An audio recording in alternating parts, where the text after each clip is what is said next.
Hello guys, welcome to my channel class 11 studies. तो आज हम करेंगे एमिशन एक्सरसाइज के क्वेश्चन नंबर 10 से। तो चलो स्टार्ट करते हैं।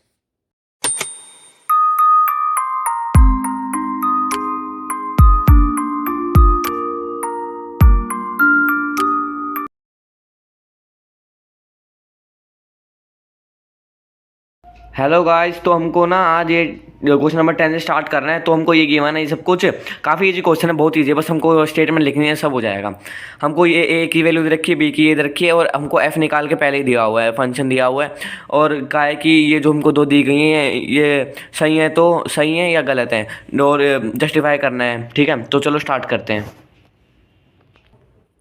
तो भाई मैंने बस ना इसमें यही लिखा है, ए की वैल्यू लिख ली, बी की वैल्यू लिख ली, एफ की वैल्यू लिख ली। ठीक है, अब फर्स्ट क्वेश्चन से स्टार्ट करते हैं। नहीं, सबसे पहले फर्स्ट क्वेश्चन नहीं, सबसे पहले ए इंटू बी निकालते हैं। ठीक है, ए इंटू बी क्या होगा, जैसा कि मैंने आपको बताया कि वन पहले आएगा, फिर सबसे पहले 1,1, फिर 1,5, 1,9, 1,11, 1,15, 1,16, ये फिर 2 से, फिर 3 से, फिर 4 से, फिर 5 से, ऐसे ऐसे होता है। तो मैं निकाल लेता हूँ, आपको भी आता होगा कैसे निकालना है। जो मैं 3-4 एग्जाम्पल दे देता हूँ, फिर आप खुद ही निकाल लो। पहले 1,1, 1,5, 1,9, 1,11, फिर 1,15, 1,16, और फिर 2 की बारी आ गई। अब 2,1, 2,5। मैं एक बार निकाल लेता हूँ, फिर आप अच्छे से टाइम बर्बाद नहीं होगा। ठीक है, तो मैंने ये सब निकाल के रख लिए हैं। बस ये वही आपको भी आता होगा, देखो मैं एक बार बता देता हूँ।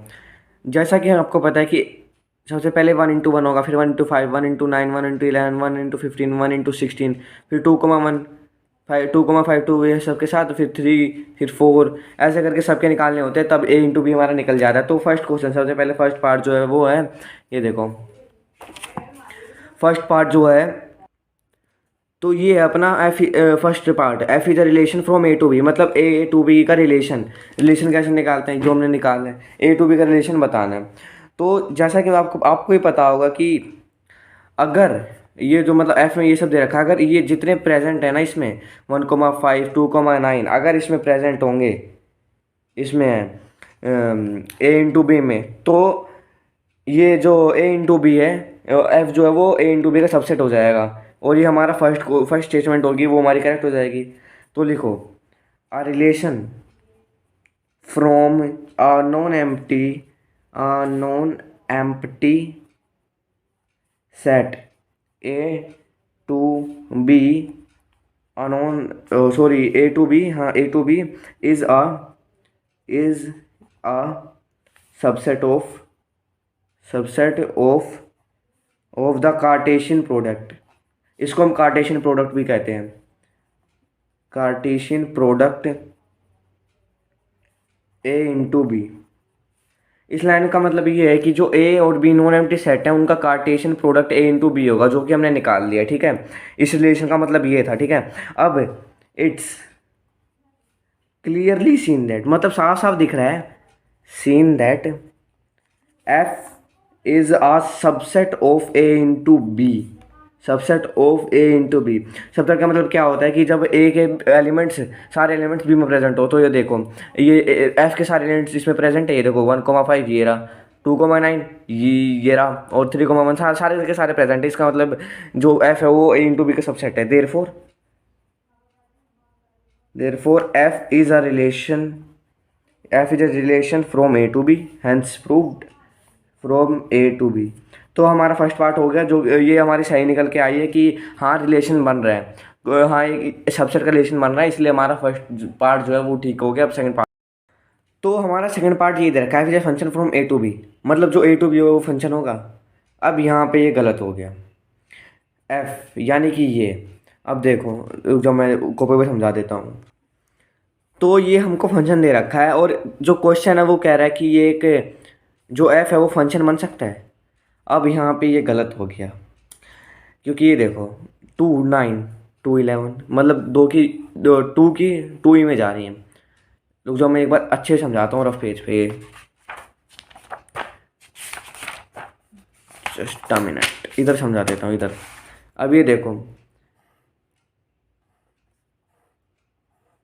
1, 2, 9, 11। अब देखो यहाँ पे मतलब दो शादियाँ हो रही हैं, ये 2 की बहन है और ये 2 का भाई है, ठीक है। अब 2 ऐसा थोड़ी कर सकता है वो बहन के में चला जाएगा, वो भाई के में नहीं आएगा, उसको दोनों में जाना है, तो वो दोनों जगह थोड़ी जा सकता है, वो एक ही जगह जा पाएगा, या तो यहाँ पे यहाँ।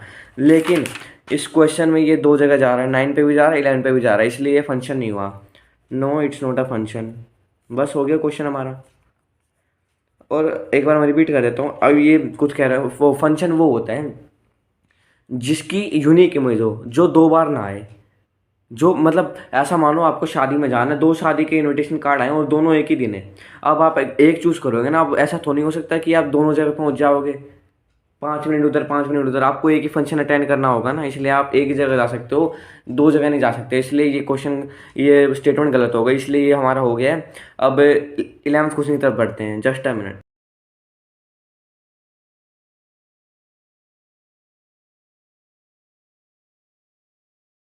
तो ये है हमारा question number 11। Let F be the subset of Z into Z, integer integer defined by F equals to A B और A plus B, A B belongs to integers, if F is a function from Z to Z, justify your answer. तो चलो start करते हैं। तो हमारा given, सबसे पहले given relation F is defined as as F equals to A B. यहाँ पे ए बी का मतलब है ए इंटू बी और comma A plus B, A comma B belongs to integers. ये हमारी स्टेटमेंट दे रखी है, तो देखो ध्यान से समझना, ठीक है। ये अपनी स्टेटमेंट दे रखी है। वी नो दैट, अब क्वेश्चन, एक मिनट में क्वेश्चन भी दिखा देता हूँ फिर से। क्वेश्चन में हमें बोला है कि फंक्शन, अगर ये फंक्शन है इंटीजर टू इंटीजर, तो बताओ, जस्टिफाई करना है हमें आंसर को। तो चलो, we know that a relation F from a set A to a set B is said to be a function if every element of set A has unique images in set B। अब ध्यान से समझना जो मैंने इस line में लिखा है। हमें पता है जब हमको रिलेशन दिया हो और वो सेट ए टू बी हो, वो फंक्शन तब कहा जाएगा जब सेट ए और सेट बी की इमेजेस यूनिक होगी। मतलब जैसे कि इस क्वेश्चन में था ना कि 2 की 2 बार दे दिया, अगर यहाँ 2,11 नहीं होता ना तो ये एक फंक्शन होता, लेकिन अब ये फंक्शन नहीं है। वैसे ही इसमें अगर जो हमारा निकल के आएगा वो रिपीट हो रहा है तो वो फंक्शन नहीं होगा। तो मैं ना मैं पुट कर रहा हूँ, मैं ना ए को 2 मान के चलता हूँ और बी को 6 मान के चलता हूँ, और -2 और -6, क्योंकि इंटीजर यही तो होंगे, belongs to integer. Integer -infinite to plus infinite होते हैं, ठीक है। अब ये देखो मैंने ये लेट किया है इतना, तो क्या होगा 2 इंटू 6 सबसे पहले, क्योंकि क्वेश्चन में क्या गिवन है ए बी, मतलब कि ए इंटू बी, ए बी मैंने इसको मान लिया तो ए इंटू बी, कोमा 2 + 6, मतलब मैंने इनको लेकर चल रहे हो तो मैंने ऐसे ही दिखाया आपको, ठीक है। 2 + 6। अब ध्यान से समझो, मैंने इसका मतलब क्वेश्चन में जो कहा है जेड इंटू जेड कहाँ है, क्वेश्चन जस्ट उस बुक में दिखाना पड़ेगा। अब ध्यान से समझना, ये देखो जेड टू जेड दिया, जेड इंटू जेड मतलब कि इंटीजर, यानी कि ये तो हमने मान लिया इतना। अब देखो कोमा में अब हम इनका यूज़ करेंगे, -2 प्लस -6, सॉरी इंटू है सबसे पहले, यहाँ इंटू दे रखा है ना, ए भी दे रखा है तो हम यहाँ इंटू का लगाएंगे, इंटू। और फिर दूसरा जो है वो हमको दे रखा है कोमा में -2 प्लस -6, ये हमें दूसरा दे रखा है, बिलोंग्स टू एफ, यही फंक्शन है, ये हमको बताना है ये फंक्शन है या नहीं है। तो क्या निकला, what is the result, 12,8, 6 to the 12 और 6 2 8, 8, और दूसरा क्या निकला 12,-8। अब कह रहा है फंक्शन है। अब लिखो, it's clearly seen that the same first element repeats repeats 2 times, so it's not a function, it's not a function. अब इस लाइन का मतलब मैं बताता हूँ। तो अब ध्यान से देखो, मैंने इस लाइन में क्या लिखा है। इसमें मैंने लिखा है कि जो 12 है उसकी दो इमेज कैसे हो सकती हैं, या तो वो +8 के पास होगा या -8 के पास होगा। इसकी तो दो दो इमेज निकल रही है, तो गलत हो गया, ये फंक्शन नहीं हुआ। अगर यहाँ पे कुछ और नंबर आते हैं, यहाँ 16 आ रहा था तो ये फंक्शन होता, लेकिन यहाँ पे -8 आ रहा है। अब इसकी तो दो दो इमेज बन रही है 12 की। अब ऐसा पॉसिबल तो है नहीं कि वो दो दो अटेंड कर सकेगा, मतलब दो दो चीज़ों में जा सकता है। ठीक है, तो ये फंक्शन गलत हो गया। अब ये फंक्शन नहीं है। अब क्वेश्चन नंबर 12 की तरफ बढ़ते हैं, वही बचा है, फिर हमारा ये चैप्टर ख़त्म हो जाएगा। फिर हम चैप्टर 5 शुरू करेंगे, क्योंकि जो थर्ड और फोर्थ चैप्टर हैं वो टर्म 1 में नहीं है। ठीक है,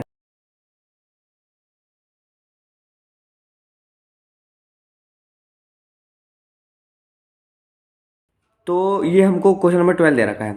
ये भी मतलब काफ़ी इंपॉर्टेंट क्वेश्चन है और काफ़ी इजी भी। हमको लेट ए करके दिया है, हमको ये दे रखा है और हमें ये फंक्शन दे रखा है, और उसने कहा है रेंज बताओ एफ की। तो चलो स्टार्ट करते हैं।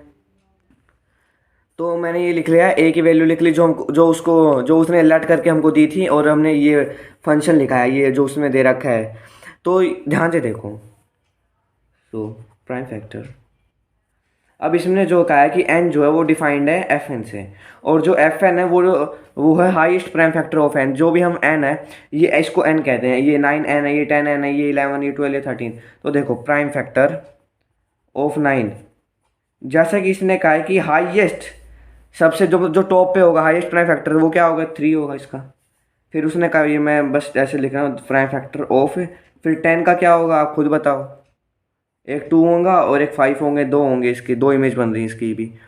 फिर प्राइम फैक्टर ऑफ 11 क्या होगा, ये होगा, सिर्फ 11 ही हो सकता, क्योंकि ये किसी से होगा ही नहीं। प्राइम फैक्टर इसका खुद 11 ही है। फिर प्राइम फैक्टर ऑफ, फिर क्या आया है, 13 सॉरी 12, 12 का क्या है, एक 2 है और एक 3 है। फिर प्राइम फैक्टर ऑफ 13 क्या है, खुद ही 13 है। ठीक है, तो ये हमको इतना तो हमको निकालना था। तो फिर उसने कहा जो है, हमने इतना निकाल दिया, एफ एन हमने निकाल लिया, ये हमारा सारा एफ एन है। अब इसने कहा है कि एफ एन की वैल्यू पुट करो और एन आ जाएगा हमारा। तो देखो एफ एफ एन हमारा ये आया है, एफ एन हमारी यही है, एफ एन भी। F9 इक्वल्स टू, F9 का आया 3। F10 का हम 2 भी ले सकते हैं, लेकिन हम 2 नहीं लेंगे।